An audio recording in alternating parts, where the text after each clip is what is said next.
this show, the Rising Tide Talent Show, or you may be new to following me. If that's you, first of all, a huge thank you. That never stops being oddly amazing and thrilling and humbling and wild. Some of you, maybe many of you, have known me for years. I started my blog in the mid 2000s. I've been active on social media and in marketing and generally making a fool of myself online for as long as I can remember.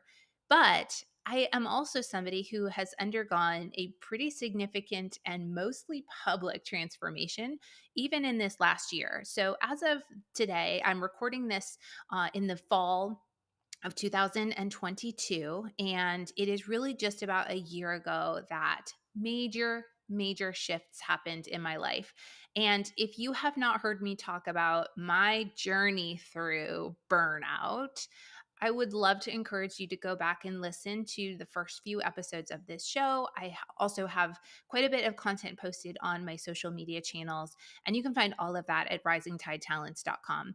The only reason I want to really lead with that is that hitting burnout, being somebody who has been a high performer for most of her life, who has always kind of been the go to person in a crisis, who has always been, frankly, climbing the ladder, not just in terms of my career, but in terms of all of the spaces of growth that I've been pursuing.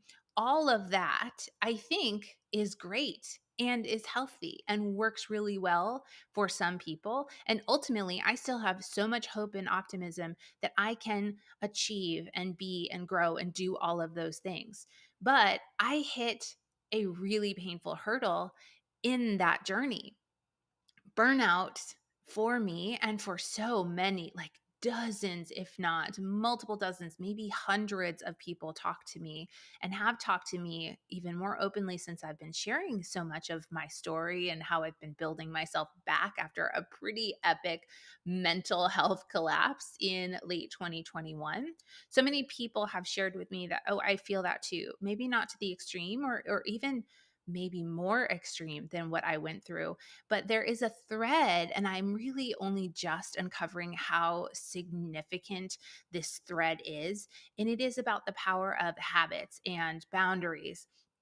And I am going to refer to them probably as healthy habits. And that's more of a reflex. I'm actually trying to school myself and to teach myself that habits themselves, I don't want to attach this like healthy connotation to them. I think that habits done well that fit into your life and that help you lean into whatever your zone of genius is, or feel more complete, or feel more calm, or more balanced, or more driven, like whatever it is that whatever lever you need, I think habits can play a really helpful role. And they aren't necessarily attached to like your actual health, like your mental health, your physical health, whatever. And I also don't think that I think the more that we label something as good or bad, healthy as or unhealthy, we fall into a trap. And as a woman who is in her 40s, who did all of those things that led her to professional burnout, I'm also somebody like probably many, if not all of you who are watching or listening. I'm also somebody who has really kind of gone through it with diet culture and body image. And I'm raising two young girls, and I can see how much the landscape has changed on that end. They're facing and will face challenges that I never thought about when I was 10 or when I was 7 or when I was a preteen or really just getting my life going. That's a whole different subject, of course. But I want to acknowledge before I dive into any of the logistics or and hopefully some inspiration or some motivation or just, I don't know, some validation for you today. I do want to acknowledge that all of the things that we've been taught, you know, may have been built up as healthy or the right thing to do. Eat this, don't eat that. Do this, don't do that. If you think again in terms of health and fitness, like how many of you were told it's all about cardio, it's all about HIIT training, it's go, go, go. And as it turns out, the air quotes healthier habit might actually be strength training, less cardio, more rest, like prioritizing these things over those things. And that has changed. So again, I just want to be, and again, I'm telling you up front that I will probably violate what I just said. It's so ingrained in me and maybe it's the alliteration. Your girl does love alliteration. Uh, Maybe it's just that I've like said healthy habits so many times in my life. I've written them in headlines, I put them in memes, like I've done that. But I'm trying to separate those things. Habits can just be helpful, whether or not they are quote unquote healthy. And again, what is healthy for me and to me is not necessarily healthy for or to you. So, wow, that was a tangent. But I promised that I was going to reintroduce myself a little bit. Reintroduced myself a lot there. But let me also give you the nutshell because I referred to this transformation. So, my name is Katie Widrick. I currently work for myself as a fractional CMO and CRO. I own a company called Make Media Over. I also own a company called Rising Tide Talents. And this show, this podcast that I'm recording, is kind of one of the projects that I have under that umbrella. I'm also an Enneagram 1. I am a predictable success processor. If you know anything about either of those archetypes, you can probably also figure out that I am quite type A. I love data. I like spreadsheets. I am obsessed with to do lists and I love routines. But I'm also really, really good in chaos and crisis. Like, I know this about myself. I thrive when you know what is hitting the fan or there is a not a literal fire. Don't call me in for that. Call the actual heroes, but a figurative fire. I have made a career out of being good in those situations and really staying level headed and being able to see the path forward. I think often about this dialogue that so many of us in the business world or in professional development, I feel like I was taught my whole life, like, you got to be number one, you got to be the big bold CEO. And it turns out that the best place for me is actually being number two to the number one. And being a fractional CMO and CRO has really helped me do that. If those terms are too jargony and you're like, what? I actually have an episode all about what fractional services are. So I encourage you to listen to that as well. Before I worked for myself and I was an entrepreneur, I was an in house senior vice president for a very fast growing company, one of the fastest growing in America, actually, according to Inc. magazine. And before that, I was an executive producer for a national television and radio show. While I was in that role, we expanded into print and digital publishing and media and so strategic partnerships. That was a very bootstrapped startup experience. And so I feel like I've had all of these things and more because now I'm running my own business and that is its own special journey. So I love consistency and predictability, and I also love when everything goes off the rails and I get to jump in and be the fixer. So yeah, as Taylor Swift says, hi, I'm the problem, it's me. Hopefully. I don't know if everyone agrees, probably. So back to habits. Habits are a really funny thing. They're both trendy and yet somehow timeless. Like, even the most organized people I know, myself included, sometimes struggle with making them, sticking to them, knowing when to change them, when to have them adapt, because we are changing and adapting all the time. And if I look back to that period of burnout, I think a lot of it was that I was fearful. I don't know if that's the right word because I don't love the connotation of fear.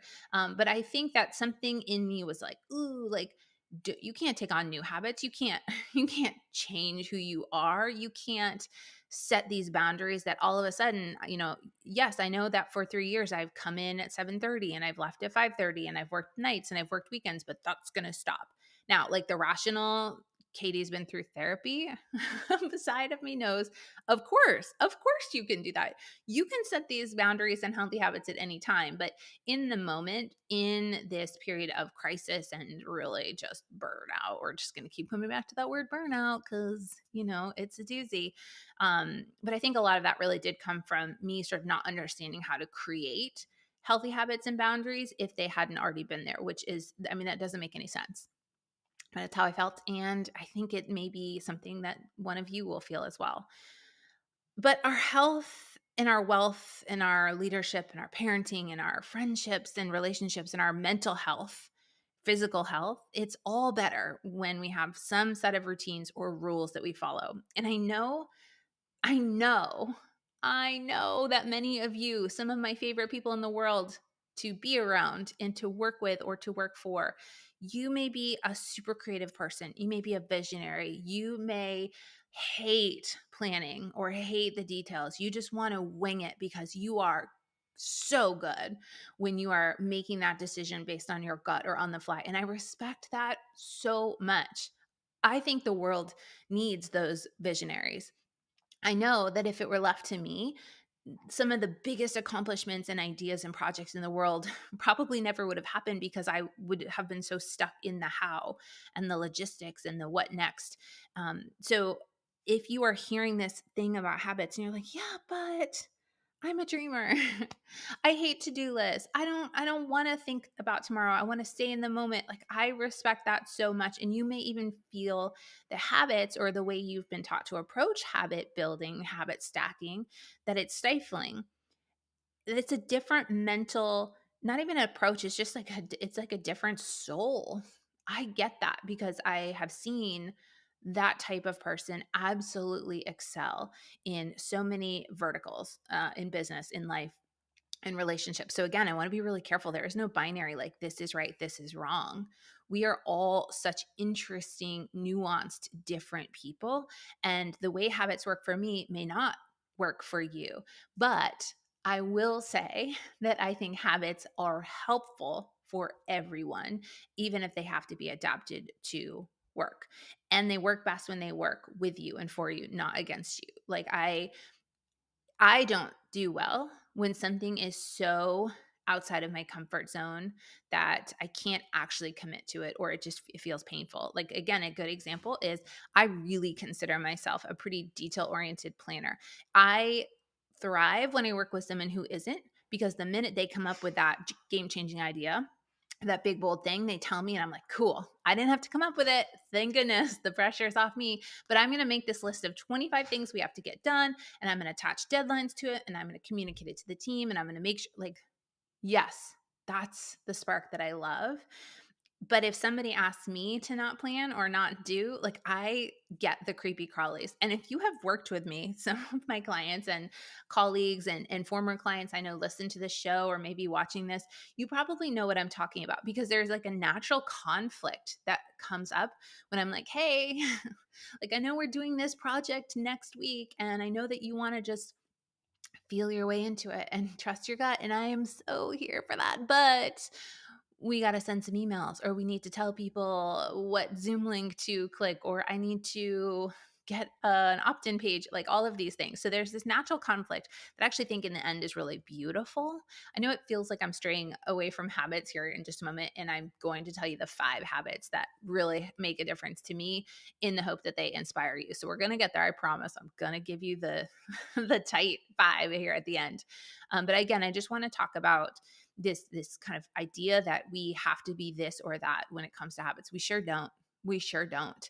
And if you are somebody who thrives in trusting your gut or going with the flow or doing things on the fly, but you also understand that you might be better off if you incorporate some things for your health or for your wellness or for your team or your productivity, like small habits, I think can make a big difference. So, again, if you're not somebody who likes a to-do list, but you work with people who really need it, your habit might just be something like, sending a quick text or a Slack message or an email to your number 2 or your assistant or whoever it is, and saying like, hey, here are the things I really want to get done today. Doesn't have to be fancy. Like your to-do list doesn't have to be that, but it might be, hey, I'm going to work the way my brain works, which is like, I'm going to just pop, pop, pop, pop. For those of you who are listening, I'm actually moving my fingers, my 2 thumbs, like I'm typing, which I think also dates me, from a texting standpoint. So just picture me like boop, boop, boop, or keyboard cat, sending a quick note. It doesn't have to be fancy. It doesn't have to be in the project manager. Like, again, I know I'm kind of on a tangent here, but I do really well with creatives who are like, I'm never going to log into your project management tool. I don't care. ClickUp, Asana, Trello, Basecamp. Like, I don't care what you give me, Notion. I'm never going to log into it. Like, that's cool. That is cool. I need it. I need it. I love it. I like going there every morning and seeing what's on my to-do list today and then tomorrow and what's happening a week from now. What do I need to get ahead of? I like communicating to the team that way, but you don't have to do that. Your habit doesn't have to be working inside my habit, but your habit might be every morning, because I know that it helps me stay focused as a creative and it helps my team get things done. My new habit is I'm going to send a brief message to the number one or the leadership team that I work with. And I'm going to tell them, like, these 5 things. I'm really focused on these 5 things. Great. That's the habit I'm talking about. I genuinely think that it will help you, even if you're someone who's like, I hate a to-do list. So that's just one example. Let's dive into some of the healthy habits. There I go. Some of the habits that make me feel more healthy, more balanced, more in control, and also give me more white space and breathing room. Because for me, I am so disciplined and so organized that my weakness is not giving myself time to think, time to breathe, time to be. Like, I'm always do, because I am really good at creating a to-do list that has no gaps. And that is my weakness. If you are the opposite, your to-do list might just be about, like, hey, I want to achieve this one thing today, and here's how I'm going to accomplish it. Or I want to feel this way at the end of the day. So, here are my 5 things. I have a lot more than 5 routines, but these are 5 that I think might encourage or inspire you, or at least give you a new way of thinking about it. Number one, I take daily walks every day. The only time I don't take a daily walk is if there is something with my kid's school or a medical appointment that can't be changed. And in that case, I try to schedule a walk later in the day. Moving my body, like getting out of my house and actually physically moving my body, is key. And in the past, that would have been the first thing to go. Oh, I'm busy. I have I have a meeting. I have so much work to catch up on. And I paid for it with my mental health and my physical health. So my daily walks, I have to do it. I do long walks. I'm privileged enough to work for myself. And so I'm like, hey, I'm going to carve out 60 to 90 minutes every single morning. My husband and I usually drop our kids at school. They're in school very early. Drop them at school and then find a nice place to walk. And we walk together. We are listening to separate podcasts and audiobooks. We're like together, but not together. And it works great. And then we go home and then I'm like, whatever else happened, I got that walk in. So the daily walks, that's a habit that I really try hard not to break unless I intentionally have a reason to move it, or to, if I'm sick, if I'm hurt, that's a different thing. But the daily walks are pretty much I have to do them. Strength training. Okay. I know that I'm really into fitness. And so for me, strength training is a joyful thing. For you, it might not be, but there is something to be said for taking 20 to 30 minutes and really building your muscles, especially for women. I think it's important. It makes me feel fulfilled. It makes me feel strong. I like that I've moved my body and I'm really doing things that help me, again, physically and mentally, but it's also me time. Like, I cannot work. I cannot do other things while I'm strength training. The weights are too heavy. So strength training is a habit. And again, it doesn't have to be 90 minutes in the gym. I will do a workout for 15 minutes if that's all I have. 25, 30 minutes. And I feel great about it. And I do that strength training at home. I no longer go to a gym. I think wherever you go, whatever works for you is great. But that also probably makes it easier in general. And I love TV. I love TV. I love reading too. And I love TV. But if I choose podcasts or audiobooks over TV, I feel better. And these are not all like personal and professional development podcasts. I listen to all sorts of crazy. I listen to the New Girl Rewatch podcast. I listen to Doc Shepard and his Armchair Expert. I listen to Dana Carvey and David Spade talk to all of the old SNL guests. I listen to a lot of thought leadership and professional development podcasts, but I'm not into true crime. I know many of you are, and I try to get into it. That's not for me, but like, give me light stuff. Podcasts and audiobooks for me are helpful because it's like I'm not dissolving into TV. I will dissolve into TV with the best of them, but I do that kind of as separately. I like to listen to podcasts and audiobooks in the car while I'm walking, in between. Like, if I'm in between meetings, I'll try to put it on, and that has been really helpful for me. Um, I'm going to lump some of my sort of efficiency things into one, which is I eat the frog, I batch process, and I time block every day. That is how I approach my work day. And each of those probably deserves its own episode. So stay tuned. I will dive into more of those productivity and efficiency hacks in a future episode. But every single day, and that's literally how I structure my to-do list. I have a written to-do list every single day. I'm a digital girl, but I can't get with it for my to-do list. So I literally have a notebook, and every single day I create a new to-do list. And it has sections for how am I going to eat the frog this morning, which is essentially like, what am I going to knock out first? That is a thing that I don't necessarily want to do, but has a lot of impact. what am I going to batch process? So I try to do all of my copywriting at once, all of my podcast recording at once or video recording. I try to do back to back to back meetings if I have a meeting day, and time blocking. So actually like blocking out time to focus. That kind of goes hand in hand with the batch processing. And the last one, maybe the most important, and also the one I am newest to, is committing to good sleep habits each and every day. So I used to sleep probably 4 to 5 hours a night. It was not good sleep. I was drinking alcohol late at night or drinking caffeine late into the day. I was staying up watching TV or scrolling on my phone on TikTok or Instagram or whatever it was. I was stressing about the things, and then I'd wake up super early because I wanted to work out and I wanted to be the first to work and I had to get my kids ready for school, like all of the things. Nope, nope, I don't do that. There are certainly still times when I will get to sleep a little bit later than I should, get a little, kind of wake up earlier than I want to, but I am all about prioritizing sleep. I nap on the weekends almost every Saturday and Sunday. I take a nap. I wear an Aura ring. It's not sponsored at all, but I wear an Aura ring and really track my sleep and how my body is giving me signals that maybe I need more, maybe I need to change when I'm falling asleep or my patterns of sleep. But that has changed so, so much. And my therapy, by the way, that also, like, my therapist was like, hey, we need to talk about sleep. Like, sleep is where your brain repairs itself and your body repairs itself. And it's how you have the energy and the bandwidth to tackle the things that otherwise would make you feel like you had fight or flight. So those are some of the habits that make me feel like I'm in a good space. And when I do those things, even if the rest of the day or the whole day just feels bananas, something's on fire at work, I'm in a personal crisis, something's going on with my kids, something's going on with whatever.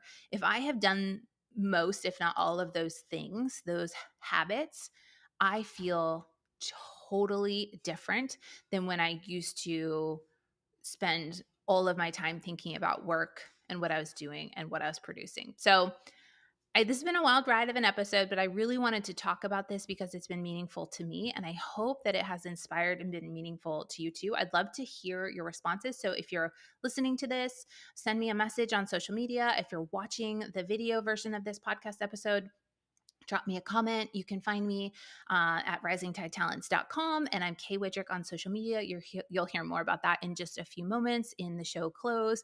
But all in all, I just wanted to say once again, thank you so much for listening, for your support. And I can't wait to see the habits that you make and stick to in the coming days,